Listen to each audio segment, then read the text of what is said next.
नमस्कार, आप देख रहे हैं आज तक। मैं हूं आपके साथ नवजोत रंधावा। बंगाल चुनाव बस अब पोलिंग शुरू हो चुकी है और इस बीच आपको ये बताएं, चौथा चरण और आज कुल मिलाकर 5 जिले 44 सीटें जहां पर मतदान शुरू हो चुका है। 7 बज चुके हैं। बंगाल में चौथे दौर का मतदान, 44 सीटों पर आज वोट डाले जाने हैं और सबसे ज्यादा नजर तमाम उन हाई प्रोफाइल सीटों पर। इस बीच ये भी बता दें कि 2016 में टीएमसी ने इन 44 सीटों में से 39 सीटें जीती थी, लेकिन बीजेपी भी कड़ी टक्कर दे रही है इस बार, क्योंकि 2019 में मामला बिल्कुल पलटा था और 2016 के मुकाबले इस बार कड़ी टक्कर, यानी टीएमसी वर्सेस बीजेपी। हालांकि मुद्दे बहुत सारे हैं, लेकिन इस बीच सबसे बड़ी टक्कर देखने को उन तमाम सीटों पर मिलेगी जहां पर बीजेपी ने भी अपने सांसदों को उतारा है, चाहे फिर वो टॉलीगंज हो या फिर दूसरे इलाका। तो चौथे दौर का मतदान फिलहाल शुरू हो चुका है और इस बीच हावड़ा की 9 सीटें, दक्षिण 24 परगना की 11, हुगली की 10, अलीपुर की 5 और कूच बिहार की 9 सीटें जिस पर वोट डाले जाने हैं। मनोज तिवारी, लॉकेट चैटर्जी सभी मैदान में हैं। इस बीच ये तस्वीरें हम आपको दिखा रहे हैं।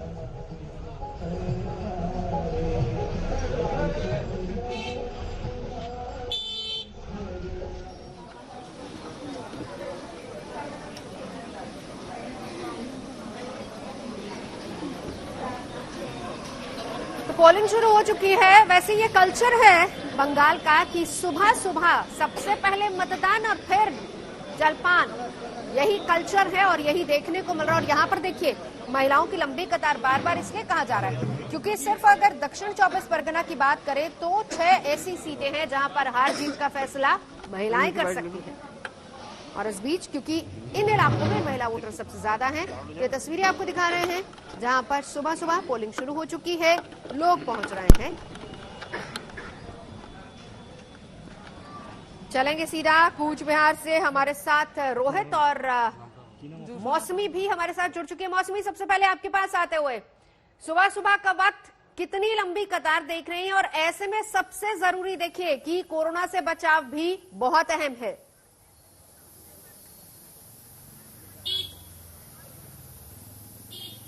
নমস্কার, বাংলায় মৌসুমী সিং এর সালাম। সব ঠিকঠাক আছে।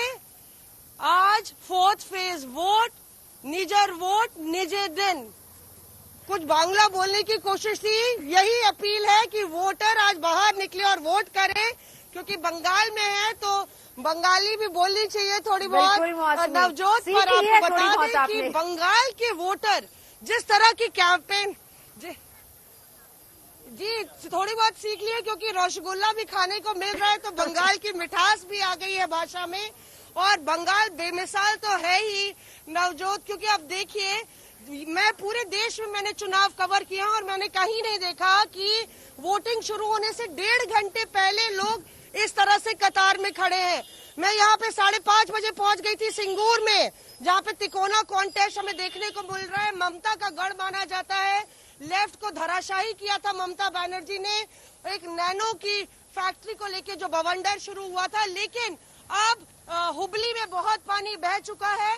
और आप देखिए कि किस तरह से महिला वोटरों की जो कतार है वो ये बात बयां कर रही है कि सिंगूर के भी जो मतदाता हैं वो कहीं भी किसी भी तरीके से पीछे नहीं हटेंगे।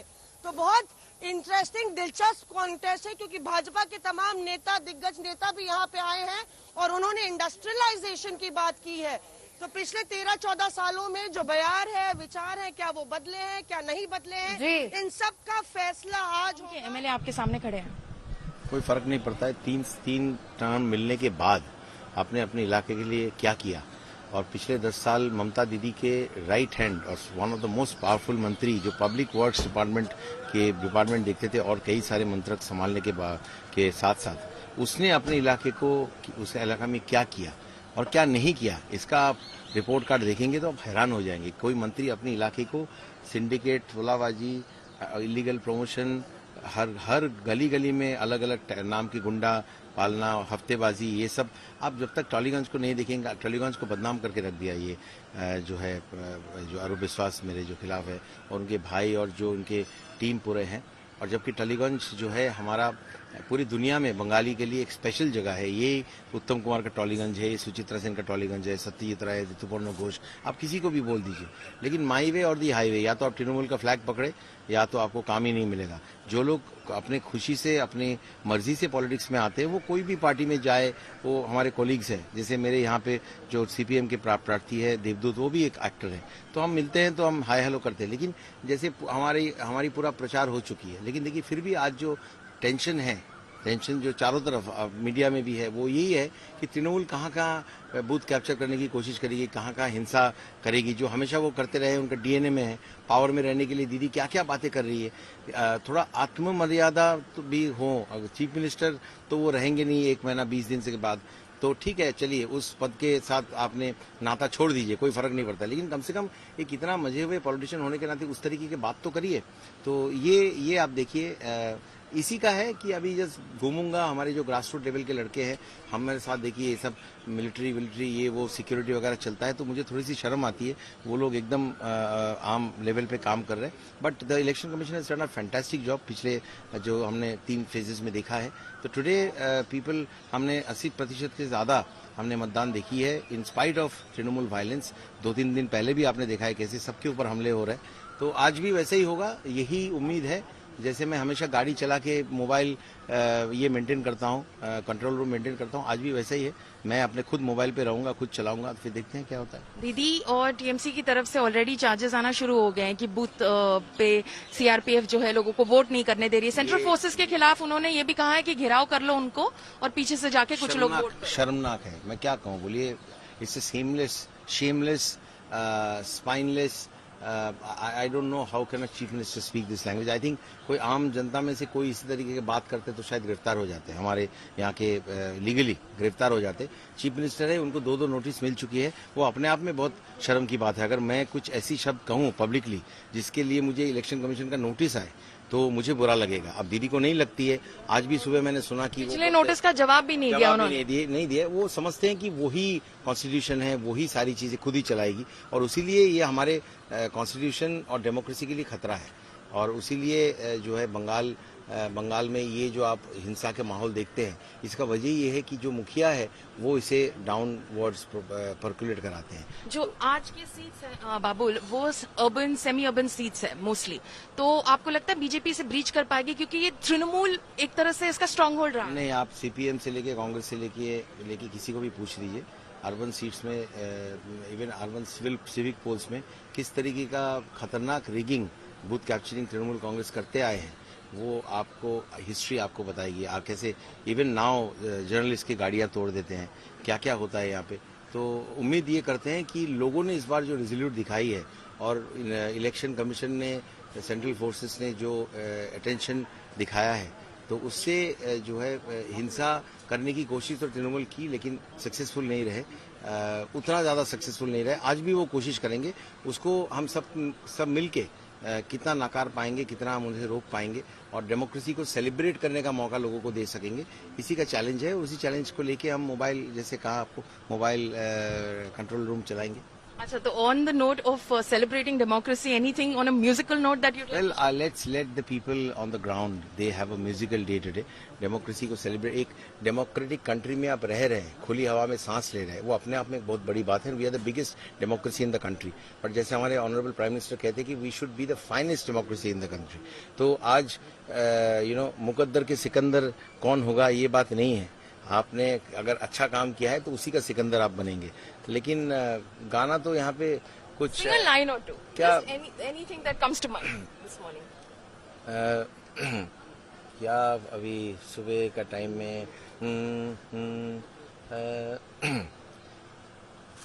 अगर मैं दीदी की बात करूं, आज भी वो बहुत कुछ बोल रही है, तो बहुत बार गा चुका हूं, लेकिन वही कुछ तो लोग कहेंगे, लोगों का काम है कहना, छोड़ो बेकार की बातों में कहीं। We leave it to that. आवाज की हालत आप देख रहे हैं, गाने का तौहीन नहीं कर सकता। Okay, all the best for today. Of course singer turned politician Babul Supriyo जो लड़ रहे हैं टालीगंज की सीट से और चैलेंज कर रहे हैं अरूप बिस्वास को, जो यहां से 3 टर्म एमएलए रह चुके हैं। क्या वो अरूप बिस्वास का बैस्टियन ब्रीच कर पाएंगे, ये तो 2 मई को ही पता चलेगा। कैमरामैन साजिद आलम के साथ पौलमी साहा, टालीगंज से आज तक के लिए।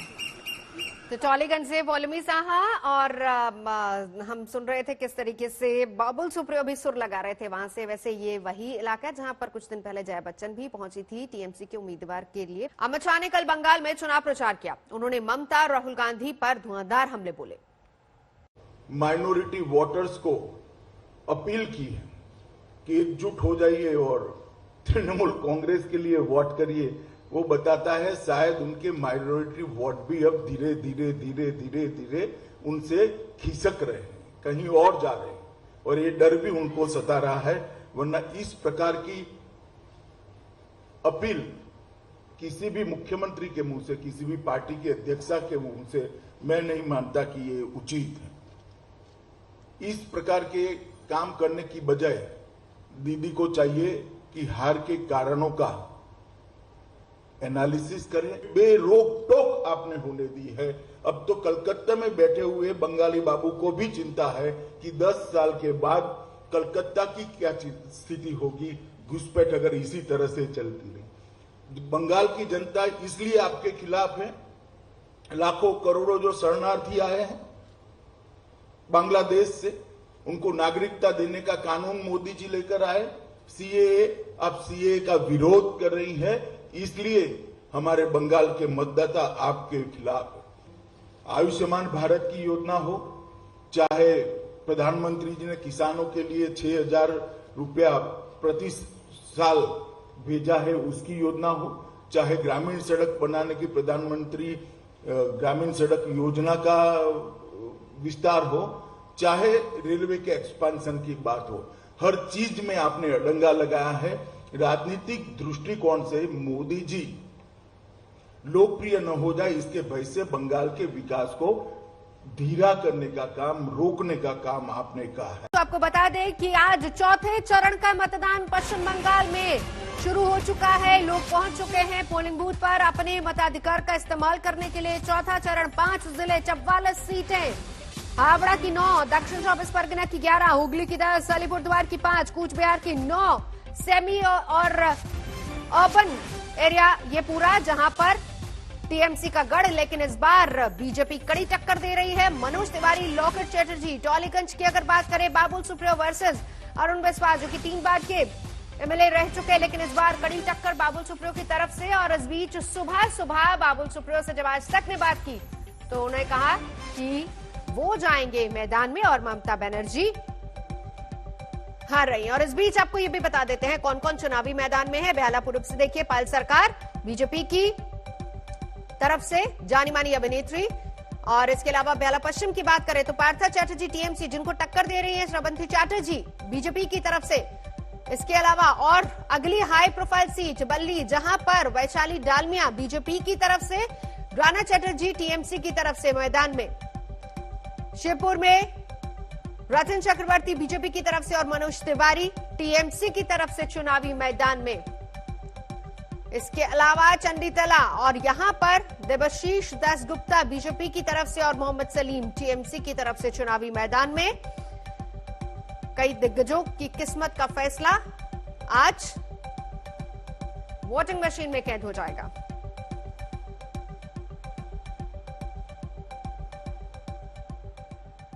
तो 2016 के नतीजों से इसको कंपेयर कर लेते हैं। आज 44 सीटों पर, वो 44 सीटें जहां पर आज मतदान हो रहा है, उसमें 2016 की तस्वीर क्या थी जरा वो भी देख लीजिए।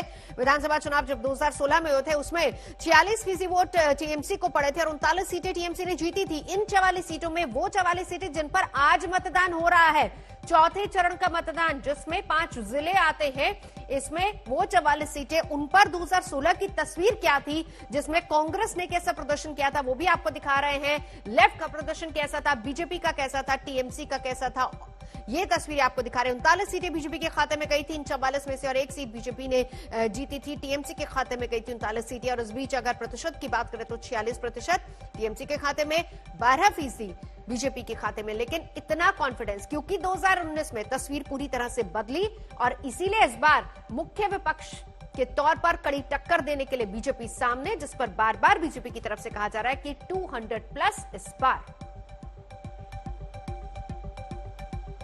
भांगुर में है। Bhangar one of the most violent prone जगहों में से एक कहा जाता है। यहाँ पे एक बूथ में लाइन लग चुकी है। आप अगर देखें तो हम दिखाना चाहेंगे कि सिक्योरिटी कैसे बरामद है। यहाँ पे एकदम गेट के सामने ये सेंट्रल के फोर्सेस है। कोई भी रिस्क उठाना CISF से या फिर ECI से नहीं चाहता, इसीलिए इतनी सिक्योरिटी है। पुलिस, लोकल पुलिस भी है जो मॉनिटरिंग कर रही है।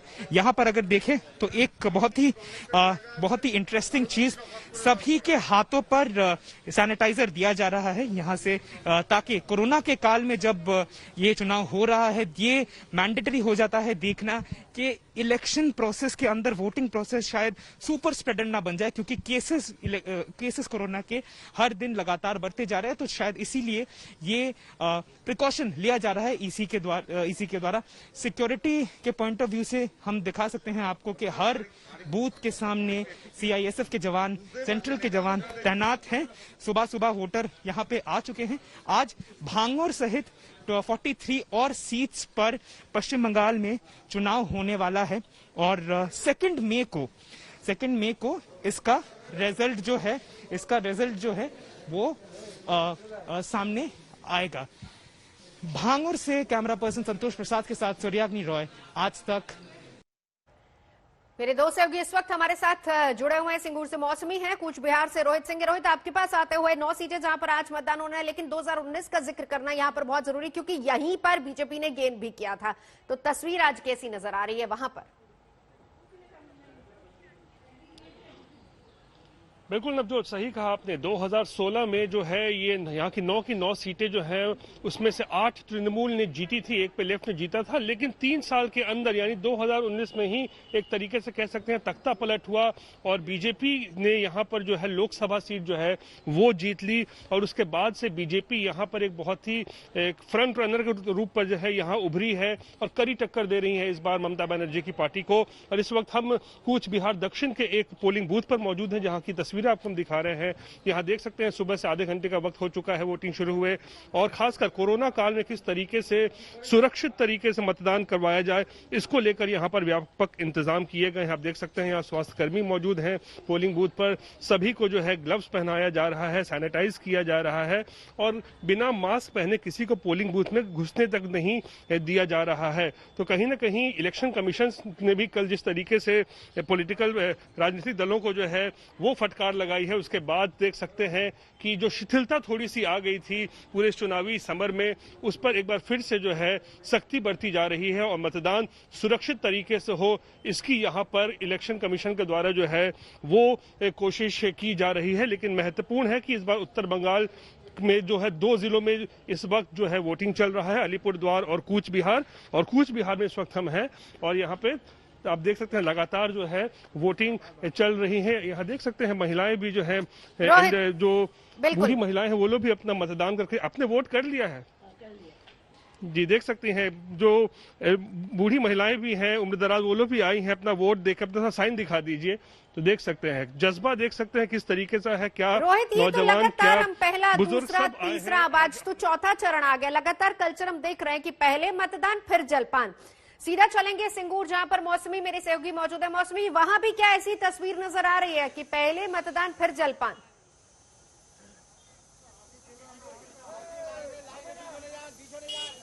एकदम बिल्कुल। देखिए यहाँ पे जो वातावरण है, स्थिति है, वो बिल्कुल इलेक्ट्रीफाइंग है, क्योंकि यहाँ वोटर्स इतने एक तो जागरूक भी हैं, जोश में भी हैं और एक्साइटेड भी है। चाहे कोई उम्र के हों, जो वरिष्ठ नागरिक हैं, सीनियर सिटीजन हैं, उनके साथ महिलाएं हैं और यंगस्टर्स हैं। यहाँ पे आप देखिए यंगस्टर्स भी है, महिलाएं भी हैं और इधर बुजुर्ग महिलाएं भी हैं।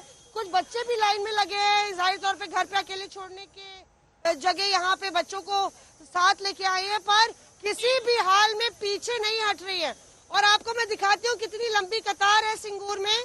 यहाँ पे महिलाओं की कतार यहाँ तक नहीं खत्म होती। आप पीछे देखिए तो पूरे किस तरह से महिलाओं की कतार जो है वो लगभग आधा किलोमीटर या कम से कम 300-400 मीटर तक चली जा रही है। और सब लोग वोट डालेंगे, वोटर कार्ड लाए, दिखाइए सब लोग, सब वोट डालेंगे। कार्ड भी लाए हैं और बच्चों को लेके तैयार होके 1 घंटे पहले से ही लाइन में लग गए हैं यहाँ पे सिंगूर में वोटर। दिलचस्प बात यह है कि यहाँ पे एक तरफ बीजेपी के जो नेता थे, जो लगातार यहाँ से कई बार विधायक रहे, तृणमूल कांग्रेस के जो नेता थे, माफ कीजिएगा, वो अब बीजेपी में चले गए हैं। उनको मास्टर मुशाई कहते हैं। रविंद्रनाथ भट्टाचार्य, उनका मुकाबला है तृणमूल कांग्रेस के बेचारा मन्ना से। और लेफ्ट ने एक बहुत ही युवा कैंडिडेट को फील्ड किया है जिनका नाम है सृजन भट्टाचार्य। तो तिकोना मुकाबला है। गढ़ लेफ्ट का था जिसमें सेंध ममता ने मारी। अब क्या है बीजेपी की बारी, ये बड़ा सवाल है। और लगातार आज वोटर लेकिन मौसमी इसके साथ ही लंबी कतारों से जाहिर है कि वो किसी भी सूरत में पीछे हटने को तैयार नहीं। मौसमी इसके साथ ही साथ मुद्दा देखिए, जो सबसे बड़ा टाटा नैनो का प्लांट भले ही उखाड़ा हो, लेकिन अभी भी यहाँ पर सबसे बड़ा मुद्दा क्या है? क्या लोगों को रोजगार मिला? लोग क्या कह रहे हैं? मुद्दा कौन सा सबसे बड़ा होगा?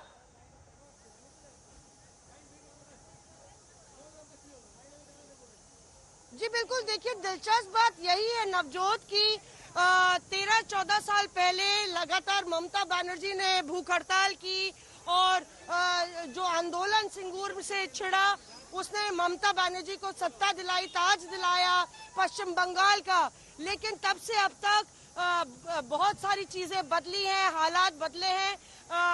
हालांकि राज्य सरकार लगातार उन लोगों को जो इस पूरे नैनो प्लांट से अफेक्ट हुए थे उनको पैकेज दे रही है, पर भाजपा यहाँ पे इंडस्ट्रियलाइजेशन के मुद्दे को जोर शोर से भुना रही है। न सिर्फ अमित शाह बल्कि प्रधानमंत्री नरेंद्र मोदी जब पहले आए थे तो उन्होंने बोला था कि ममता बनर्जी बरगलाने और भटकाने का काम कर रही हैं। हालांकि यहाँ पे जिस तरह से जो कैंडिडेट है बेचारा मन्ना, वो खुद सिंगूर के आंदोलन में उन्होंने हिस्सा लिया था। मास्टर मुशाई जो रविंद्रनाथ भट्टाचार्य, उन्होंने भी सिंगूर के आंदोलन में तृणमूल की तरफ से हिस्सा लिया था। लेकिन आज वो भी इंडस्ट्रियलाइजेशन और रोजगार की बात कर रहे हैं, क्योंकि कहीं ना कहीं जो सिंगूर का प्लांट लगा था उसकी वजह से सीमेंट और जो पूरा जो कंस्ट्रक्शन है उसकी वजह से उस जमीन पे अब खेती होना उतना मुमकिन नहीं है। तो जाहिर तौर पे क्या वोटरों की सोच बदली है, क्या सिंगूर की जनता की सोच बदली है, ये बड़ा सवाल है। और कहीं ना कहीं चलिए, मुद्दे बहुत सारे हैं और तस्वीरें मौसमी सिंह लगातार हमें दिखा रहे हैं सिंगूर से। प्रधानमंत्री नरेंद्र मोदी के साथ जुल्फिकार की फोटो पर ओवैसी ने सियासी तड़का लगा दिया है। आखिर जुल्फिकार प्रधानमंत्री के कानों में क्या कह रहे हैं, इसे ओवैसी ने चटकारे के साथ सियासी मुद्दों से जोड़ दिया है। अब ओवैसी भले ही बंगाल चुनाव में एंट्री मारने के लिए थोड़ा सा लेट हो गए हों, लेकिन आते ही मुस्लिम वोट बैंक की उठापटक को तेज कर दिया।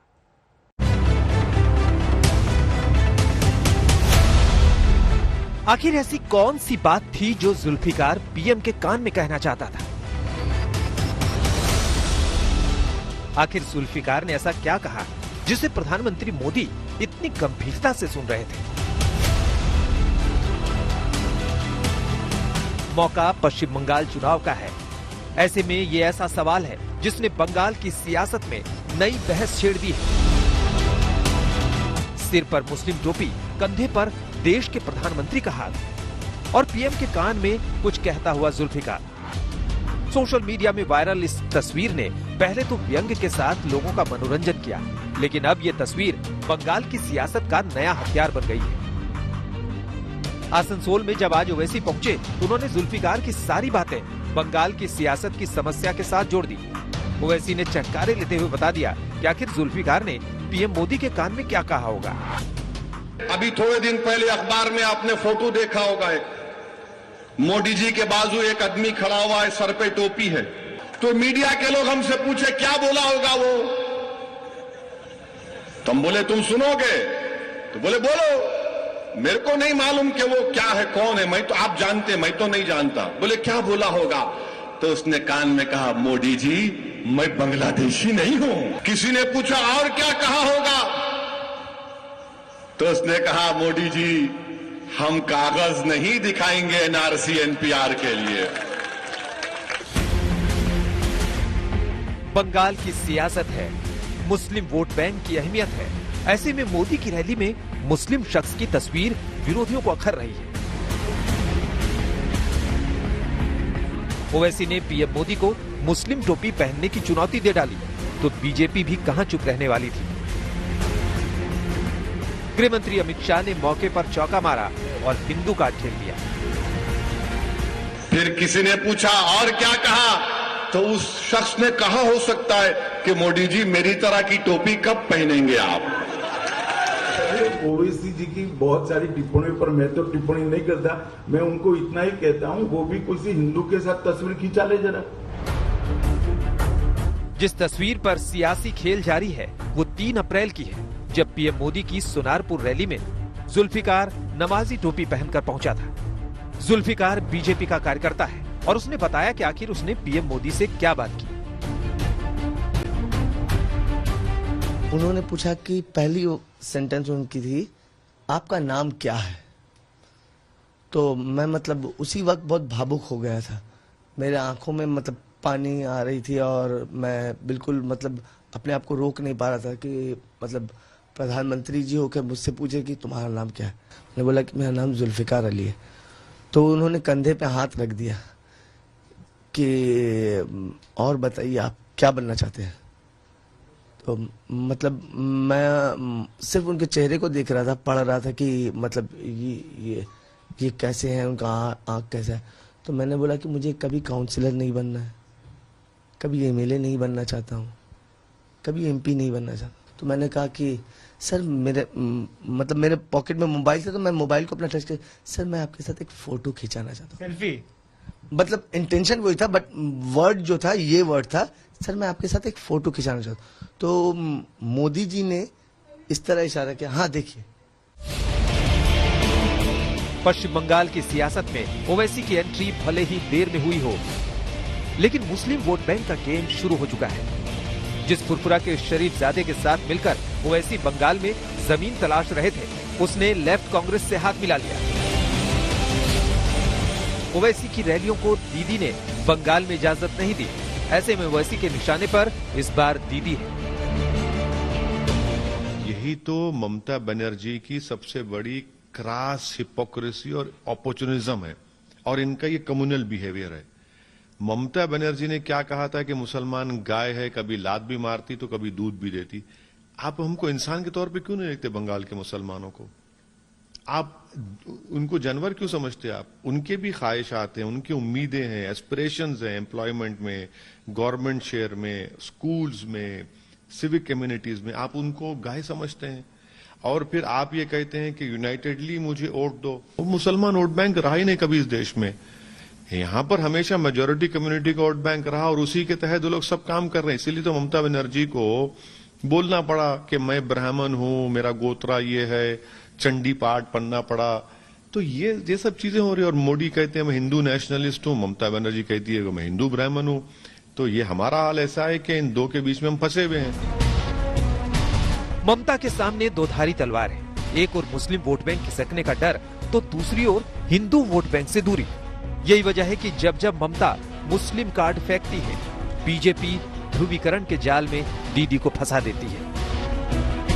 সংখ্যালঘু এলাকা দেখেন অত্যাচার করছে, একদম সবাই মিলে আজানের ধ্বনি দেবেন, দেখবেন সবাই একজোট হয়ে যাবে। अगर हमने कहा होता सारे हिंदू एकजुट हो जाओ, बीजेपी को वोट दो, तो दीदी ये इलेक्शन कमीशन हमें 8-10 नोटिस भेज देता। बंगाल में चुनाव से पहले ही ममता के निशाने पर हैदराबाद रहा। ओवैसी पर ममता बीजेपी से पैसे लेने का आरोप लगा चुकी है। वहीं फुरफुरा के पीरजादे ने अब दीदी पर बंगाल में दंगा फैलाने का आरोप लगा दिया है। पूरा खेल मुस्लिम फैक्टर का है, क्योंकि अंतिम चरणों के मतदान में मुस्लिम वोट बैंक बंगाल की सियासत की दिशा तय करने वाला है। कोलकाता से इंद्रजीत कुंडू और पौलमी साहा के साथ आज तक ब्यूरो।